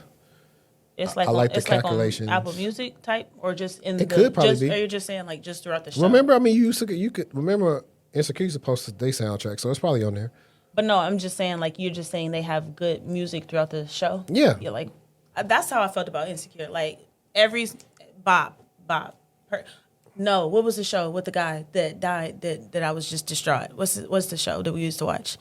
The Lawyer, Jax. You talking about recently? That had a good soundtrack. They had a good soundtrack too. Yeah. Who died? The guy. You talking about Yeah. I can't think of his name right now. Yeah. But yeah. the one who didn't do it. Yeah. The one I used to call Josh him. I forgot what his name was. What was Reasonable Doubt? Ozzy. Yeah. Ozzy. Let me see. I think I got. I think Police Sees the First VPN. I think that was a good one. I just want to see somebody struggle with the payment. All right, there we go. So, Police Sees First VPN. Sees. I said Sees. Oh no, I'm just making sure I heard you. Yeah, I said Yeah, Sees. The no-log service that logged everything. Between May 19th through May 20th, 2026, Europol and law enforcement from 27 countries executed Operation Saffron, dismantling First VPN, one of the most widely used anonymization services in cybercrime underground. They seized 33 servers, arrested the suspected administrator in Ukraine, and shut down all primary domains, including one. They seized 33 servers, arrested the suspected administrator in Ukraine, and shut down all primary domains, including onevpns.com, onevpn.net, or onevpns.net, and associated dark web onion sites. First VPN was advertised on the Russian-speaking cybercrime forums as a bulletproof, no-log VPN that ignored law enforcement requests. Ransomware operators, fraud networks, and data thieves used it to mask their identities and infrastructure while conducting attacks. Here's the kicker. Europol didn't just show up and flip the switch. I just flipped the switch. Flip. They had secretly infiltrated the VPN service before taking it down, monitoring traffic, collecting intelligence, and identifying users. When the service finally went offline, investigators already had data on thousands of users. 33 servers seized across 27 countries. Administrator arrested in Ukraine after a house search. 506 identified users. Data shared with international partners. 83 operational leads generated for further investigations. Europol sent notifications to criminal users. We know who you are. That's some Liam Nelson stuff right there. Literally, I know who you are. I know where you're at. The investigation began in 2021. France and the Netherlands led the joint investigation team supported by Europol, Eurojust, and cybersecurity firm Bitdefender. The most important detail here isn't the seizure, it's the law enforcement was inside the infrastructure watching before they shut it down. Every user who thought they were anonymous had already been identified. This is the new playbook. Don't just seize criminal infrastructure, infiltrate it first and harvest intelligence. It's kind of like when the feds are already on you, but they just got to catch you in the act. This is what there was. The criminals who relied on no-log VPNs to stay invisible just learned that the no-log promises means nothing if the service itself is compromised. If you're doing anything online that requires real privacy, use tools you can verify, not services marketed on criminal forums. I don't know if I played. So, I don't know. What do you think? I want to know more, I guess, like how many, I want to know who are the people that were all involved using it, like what attacking groups were using it so you can figure out what they're going to go to next. I think that's also like just a dope thing to like research and know and understand about these different. I wonder, like, that'd be something good for me to research. Is just like, how did researching threat actors start? Like, I mean, they've been doing it. who was like, you know what, this looked like something we had saw last time. We just gonna put this. I mean, in a that lot of the group. stuff that we do in cyber is built from like war and stuff. So 1000%. reconnaissance and Yep. all the terms that they use, it's the same things that they use in the military with their threat intel. It's just different. I have Michael, the Michael Jackson biopic. So it has made $715 million, and a sequel is coming after years of delays, legal rewrites, and release date shuffles. Antoine's Michael biopic finally hit theaters on April 24th of 2026, and the box office responded immediately. 4 weekends in, the film has crossed the $715 million mark worldwide, 291 million domestic, 422 million international. It debuted at number 1 and has defended its position aggressively. The film stars Michael Jackson's nephew Jafar Jackson as MJ in his feature debut, and the early word is that the performance is genuinely compelling. I can give it to you. There were actually moments in the movie where I was like, that has to be Michael. That looks like Michael. Is that CGI? Like, it was just too on point. The supporting cast includes Coleman Domingo as Joe Jackson. He ate it down. Nia Long as Katherine Jackson. She ate that down. Miles Teller as John Branca. MJ's attorney. Lorenz Tate as Barry Gordy. And Laura Harrier as pioneering music executive Suzanne DePassy. I think that's how you say it. What you need to know about the final cut: the film covers Jackson's life from childhood through the release of Off the Wall in 1979, not his full career. The original version reportedly included a dramatization of one of his accusers, but a past legal settlement with that individual bared any such depiction. So the third act had to be completely rewritten. A second film covering the thriller era onward is now confirmed to be in development. You know what they left out too, though? What? That they're not going to be able to talk about? What? Diana Ross. That's what I just talked about. And how she groomed him. That's what I was literally talking about. Really? Yeah, that's one of his accusers. No, she not. Oh, no, they were talking about the kids. No, Yeah. No, I was actually thinking about that as I read that. No. Yeah. Diana said, keep me out your business. Keep me out of there.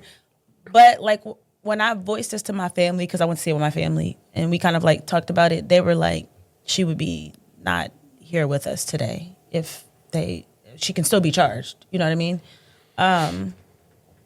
I enjoyed the movie 1000%. I'm a Michael Jackson like huge fan, so I mean it's about Michael, not about the Jacksons. And I feel like a lot of people were like comparing it like, oh, Jackson 5 was better. It was about the Jacksons. It's a different movie. This is solely about Michael. And I think that if you go see it with that understanding, I think you can really appreciate it. I do wish they would have, when Kid Michael, I wish what's the only one he performed? How many songs did he perform? The little boy? Yeah. A lot. Like what? I'm trying to remember. I don't remember. Because But I'm like, I don't think I heard. I wanna be where you are. Did he do that? Nope, he didn't. Did he do No, he didn't do that one. the one that Smokey Robinson redo?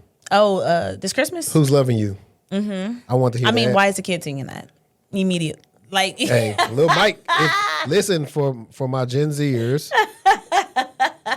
If you've never heard that, Mike bodied it.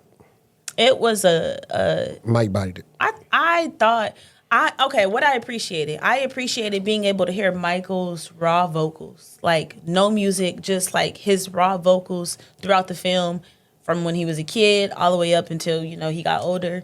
I appreciate them showcasing how smart he was because I don't think we really knew that from the outside. I'm gonna do like looking in. speak for yourself. Well, I didn't know that he was that. I didn't think he was dumb, but I just didn't know that he was like that smart about animals and just being able to like tell you. There's everything. a running theory that people believe Mike was on the spectrum. I was going to add that conversation to the end, and I could resonate and understand why they would say that. I think most celebrities, performers, entertainers are actually on the spectrum because, they get hyper fixated on something, but that is what makes them them.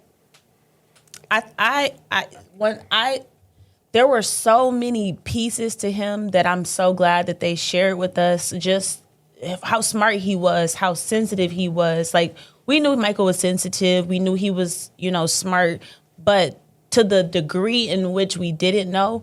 Another thing that really, really, really, really bothered me, I'm gonna try to not roll my eyes outside my head, was the whole Pepsi scandal.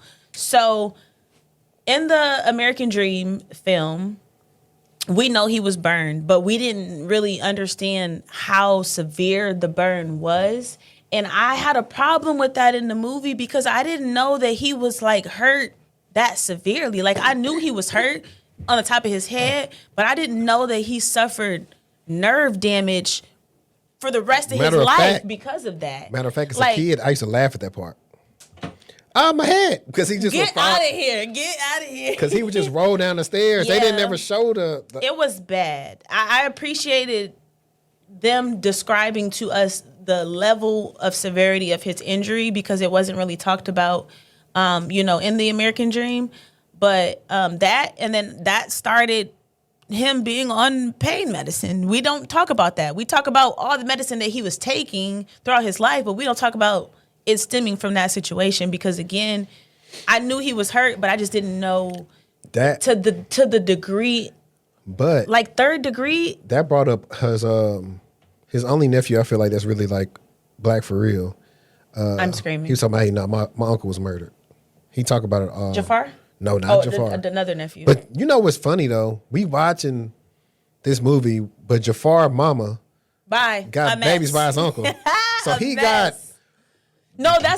because people don't know. People don't know. Brothers and cousins, like brothers and sisters. So they she buzzins. Has babies. She has two by Randy, right? Yeah. She was with Randy first. And then her and Randy broke up and she got with Jermaine. And Jermaine's his dad. And they were living if you watch the movie, you saw the family was living together. They were still living together as BM and BD. With both brothers. She still lived in the house with the family. I think she moved out in 2005 or something. It just caused me to do a lot of research. But yeah. And then that's when TikTok started being shady and start showing you every time Michael says, including Jermaine, all type of stuff. I love all my brothers, including Jermaine. I love all my brothers. But I mean, I just I can't wait to see more of the film. I can't wait till they dive into him actually having vitiligo. I can't wait till they talk more about things that we just didn't know about. So the other part that was pretty cool was, he got the Crips and the Bloods together, right? Yes. So there's Beat It? Was that Beat It? Yeah, Beat It. Beat It, yeah. One of my favorite podcasts, even though they don't make really anything new anymore, it's called the Did You Miss Me podcast. And that name starts from, if anybody ever seen Martin, Varnell Hill was on there, Tommy Davidson, and he had the thing and said, "Did you miss me?" That's where it come from. Anyway. There's an episode. You can type this in right now. Michael Jackson. If you type it on YouTube, it'll come up. Michael Jackson and Tupac had a fight. And then I heard Michael knocked him out. I ain't hear that. I saw it on TikTok. Well, TikTok be lying. So one of the guys that's on this special guest named Boo Capone. He an OG for real from LA. He was like Mike was folk. But yeah, Boo Capone is an OG. And he talking about who is it? Is it Quincy Jones' daughter that's like Mike, goddaughter or something like that, Gaddafi or whatever her name is. And Tupac was disrespecting her, and that's how it popped off. They got down. He said they had a little squabble. He Bubbles was finna do something. He's like, yeah, man. He said, everybody tell you, the reason why I believe Boo not lying is because everybody tell you that voice Mike used to talk in ain't his real voice. Yeah. And I also believe it because, have you ever heard DDG real voice? Yeah. 1,000. Yeah. I've heard Michael's real voice on YouTube somewhere. Yeah. Yeah, so that's why I believe I think that so we know Joe was a mother. We know he was a mother. We can leave it there. But I think the realest thing that Joe said throughout the film was when he was telling Michael, you got all this money, you're going to get these people around you and they're not going to treat you how we treat you and how we understand you in this household. And I didn't realize and know that they were living together as adult men for so long. That is, you go see the movie. Yeah, it's like a compound. Reminds me of Greenleaf. Yeah, exactly. Yep. I would love a compound. What? Now, minus the Greenleaf drama, 1,000%. I mean, it's always going to be drama when you stay with your family. I don't need none of that. All right, so CompTIA raised their prices. Again, here's what you need to know. CompTIA has a quiet annual tradition, raise certification prices every year. typically in late spring or early June, by 3 to 7%. It happened in June 2025. Based on that pattern, another increase is imminent for 2026. And the current prices are already significant. Here's prices currently stand in the U.S. any 2026 increase. No, before any 2026 increase. The CompTIA A Plus per exam is $265, $530 in total. Jesus. CompTIA Network Plus is $358. CompTIA Security Plus, $425. CompTIA CISA Plus, $466. And CompTIA CAS Plus, $512. And this is why I'm always telling people, I ain't for y'all getting a whole bunch of certs, especially no A Plus. You don't need to pay no $500 to get no A Plus. I'm Bro, sorry. like that's insane. You can pay the same amount to get the IT course at Course Careers and get much more bang for your buck. I'm sorry. Or you could do the Cam Tech Help Desk course. But these are voucher prices directly from CompTIA. Authorized partners and CompTIA academic stores.edu email required can offer 10 to 50% discounts. The academic store is the biggest discount available. Security Plus drops from $425 to roughly $213 with a valid.edu email. That's fire. That's more of a appropriate price range for me. Right. Why does this matter for the textual chatter community? Because the people most likely pursuing CompTIA certifications, career changers, help desk workers trying to move up, people early in their IT journey are often self-funding. A 5% price hike might not sound like much, but on a $425 exam that you might need to retake, That's the gag. the cost adds up fast. That you might need to retake. That's the gag. So buy your voucher before June if you're planning to test in the next 12 months. Vouchers are valid for 12 months from purchase. Check CompTIA's academic store if you have any affiliation with the school. Look into employer reimbursement. Many IT employers and federal contractors will cover cert costs after you pass. Bundle vouchers with retake packages from authorized partners for insurance on first-time attempts. Bruh. $425 for the Security Plus. That's a lot of money. Yeah, that's why people feel like they finna be working right after it. That's a lot of money for you. And then we know people fail it 1, 2, 3 or more times. Yeah. Like, it's just, I mean, inflation, everything is going up. I'm not mad at CompTIA, though. CompTIA know what they're doing with that. It's As a business move, it's a smart move to make because we have already talked about time and time again this CompTIA monopoly that's going on. And, you know, everybody just, oh, Security Plus. Oh, Network Plus, whatever it is.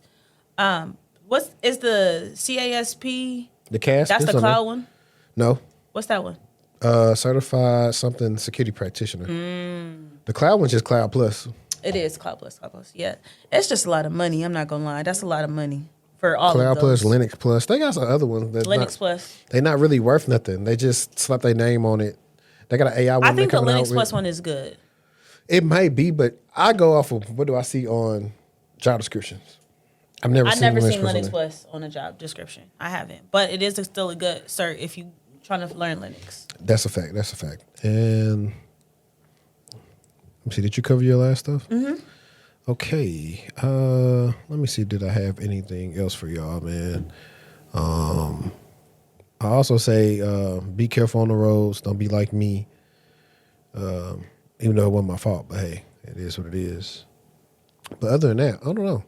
What you got planned for the summer? Since summer's up around rising. Just taking care of my mental health. I have a book signing next month. Yay. So excited. She's so excited. I have a solo trip. My anniversary is coming up in July. Honestly,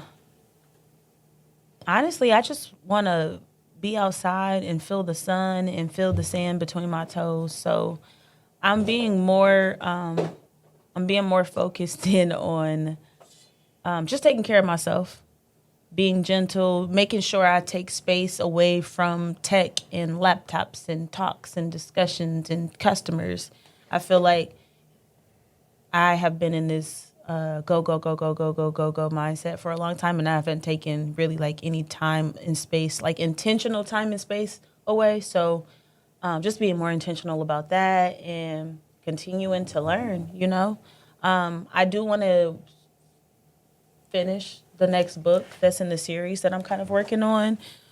work on building my Substack back up and doing like a lot of the things that I was doing before that I just kind of had to step back from because so much came with getting the book actually out and published itself. So just kind of doing some things like that, still staying in the gym, still filming, stepping into my own lane in my own world and actually recording content for Cybershortieee and putting that out for folks to be able to consume and continuing to kind of build up my brand and my company there.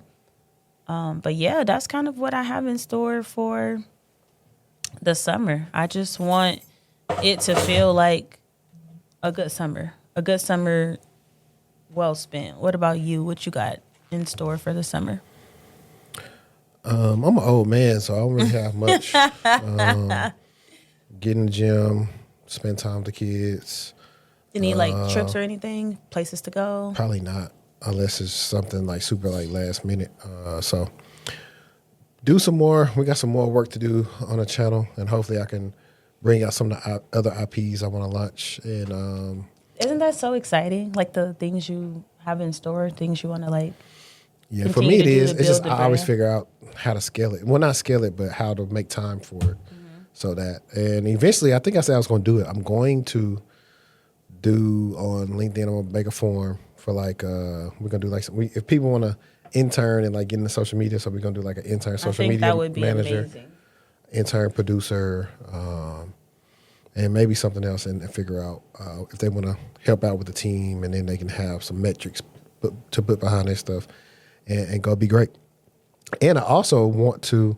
I got a friend to do this now, so I actually meant to text her while I was out, but then I thought about her late at night, so I was like, I don't want to text them late. I need to text them the next day. So now I'm thinking about it now. I'm shoot a text right after this. But I know she helps businesses film their shows. Film? Like podcasts and stuff like that. So we talked about that. So I'm like, yo, how did that work out for you? Because I would love to do that too. But I also know I don't have the flexibility to do it Big on HD. certain days. Yeah. But yeah, we got some more stuff in You in could the works. honestly like take over the game with telling people how to like build up their network. You know. I've been trying. You Yeah. know, some people don't want to listen. But and also, guys, let us know if y'all like this layout. I still got to fix some stuff with this middle cam, but all in all, I think it's much easier versus the way that I was trying to position it the first time. It would have worked more if we was like in one corner, but since we I weren't, like this. I like this look. yeah, since we were in the corner, I personally like this. yeah, I think it works better as well. But yeah, man, I appreciate everybody that's been tuning in with us. As always, tune into the newsletter, audio podcast, go to the Patreon, get the book, Hostile Buy the Takeover. book. And until next time, we out. Peace.